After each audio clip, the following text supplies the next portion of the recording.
Промовиравме 5 нови книги поврзани со македонската историја, кои се дел од изданието Македонски искушенија. Текстови кои се издаваат, а за кои преходно се направени документарни филмови поврзани со македонската историја, а сега се преточени авторските текстови во книги кои заедно со цедење во нив ќе бидат дел од нашите библиотеки, но ќе може да се најдат и во секојдневна продажба низ македонските книжари. СДСМ поднесе кривични пријави против голем број функционери. Како го коментирате? Знаете што се однесува до предложените кривични пријави, и оние од страна на ЗАЕФ кон нас и на СДСМ, и оние од институциите кон СДСМ, односно кон ЗАЕФ, затоа ќе се одговорат институциите на системот. Се има задолжени институции кои што ќе ги погледнат фактите и аргументите и ќе оценат што треба. Меѓутоа, она што е мој впечаток е дека господин Заев се обидува практично да пушти што е можно повеќе кривични пријави за да испрати една порака до јавноста дека еве ние имаме кривични пријави, ама имаат и тие. И да стави некаков знак равенство дека сите нешто имаме како кривични пријави, дека тоа е како нормална работа. Сите нешто сме со кривични пријави и сите треба да се преиспитуваме и така натаму. Во правото тоа не е така. Во правото не се гледа бројот квантитативно, колку поднал кривични пријави, туку се гледа тежината на тие кривични пријави, се гледаат фактите, аргументите, се гледаат законите, членовите на законите, проценуваат стручни луѓе кои што ги гледаат сите факти.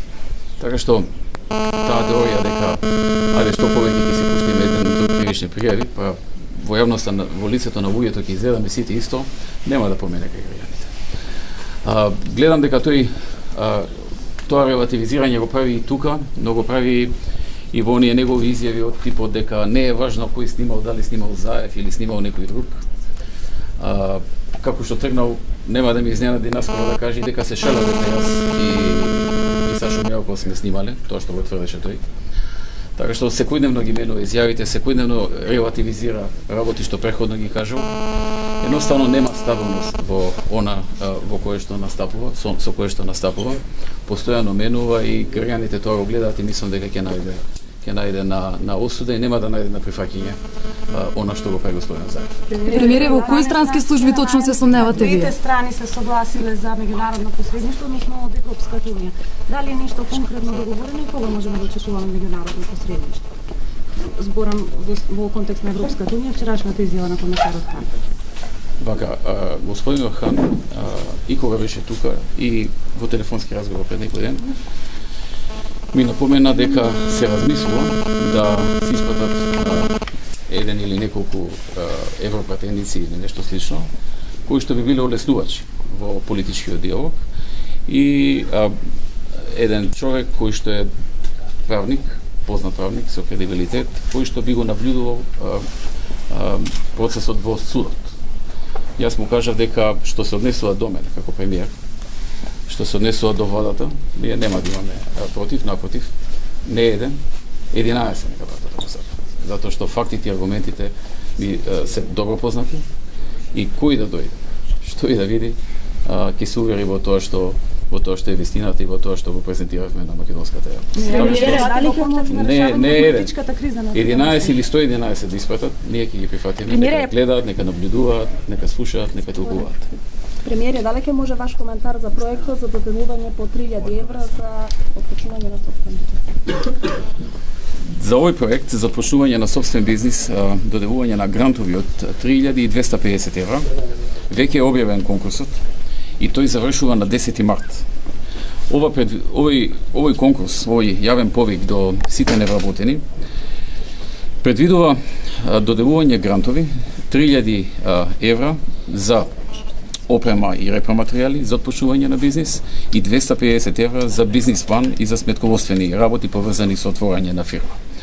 Овој е начин, еден од начините, како да се помогне на многу невработени кои што сакаат да започнат бизнис, кои што имаат некоја смисла за правење бизнис и имаат бизнис идеја. До сега на овој начин се отворија 5100 работни места, а од овој голем проект кој што ќе офати околу 1000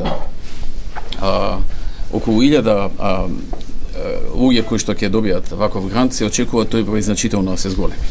Така што станува збор за сериозни износи, станува збор за околу 214 милиони денари кои што ќе се доделат или околу 3,5 милиони евра.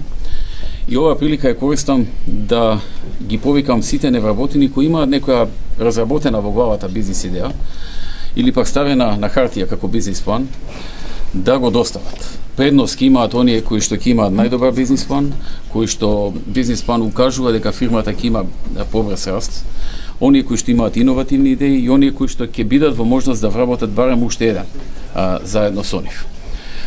Верувам дека овој начин кој што досега се покаже за успешен и од еден друг аспект, од аспектот на успешност на дадените грантови, 70 до 80% од досега дадените грантови завршија со успех во смисла дека фирмите што беа формирани работат, растат и продолжуваат да се шират. 70 до 80%, тоа е многу висок процент на успешност. Тоа не охрабри да продолжиме и понатаму и затоа сега ги доделуваме овие околу 1000 нови грантови со можност за вработување на многу луѓе, само вработување, но и вработување на други луѓе. И тоа е еден начин на стегнување на почетен капитал, неповратен, за да го започнат својот бизнис. Во рамките на овие нова бројка што ќе добијат грант, може да влезат и занаечи, кои што освен што ќе го добијат грантот од 3000 евра плюс 250 евра, ќе добијат, доколку се занаечи, и средства за една година за плаќање на кирија за дуќанот, за локалот, каде што ќе обавува својата занаечиска дејност. Премиера, пратеникот од Бундестагот Јуратовиќ како ефтини обвинувања и ефтини изговори на владата ги нарече тврдењата дека странски служби прислушкувале во Македонија. Тој вели дека всушност треба владата да даде одговор дали тие прислушкувања се вршени легално и нелегално. И негова сугестија е дека обвинувањата за прислушкувањата треба да ги испита независна комисија. Еве, што мислите за оваа порека која доаѓа од Бундестагот? Човекот веројатно не е целосно информиран и дава политички став без да ги има сите информации. Се разбира дека прислушкувањата се нелегални. Овие што ги презентира господинот Заев. Премиере, во кои странски служби се сомневате дека... За тоа веќе дадов изјава. Премиере, од Бундестагот е пораката дека има тенденции на автократно владење во Македонија. Могерини били во Македонија веќе не е прашање дека има нестабилност. Зошто ја игнорирате политичката криза? Ништо не игнорирам, да се преоѓам сериозно и сите изјави ги слушам сериозно, но не секој целосно информиран дава изјави. Има ли нестабилност во Македонија? Одговорив на сите овие прашања. Добро, зарем мислите вие дека луѓето од пратениците од Бундестагот немаат информации што се случува тука? Тие имаат овде свој амбасадор. Зарем мислите дека тие произволно би изнеле овакви тешки квалификации за Македонија? Не би додал ништо на она што го кажа до сега. Премиере, во последното интервју господинот Заев рече дека во одредена фаза од објавувањето на материјалите што опозицијата ги поседува ќе побара и преодна влада. Би се согласили ли на такво решение и за излез од политичката криза? Не одговарам на такви хипотетички прашања. Македонија има влада и таа влада е подготвена да продолжи да работи до завршување на нејзиниот мандат. Обвинувањето?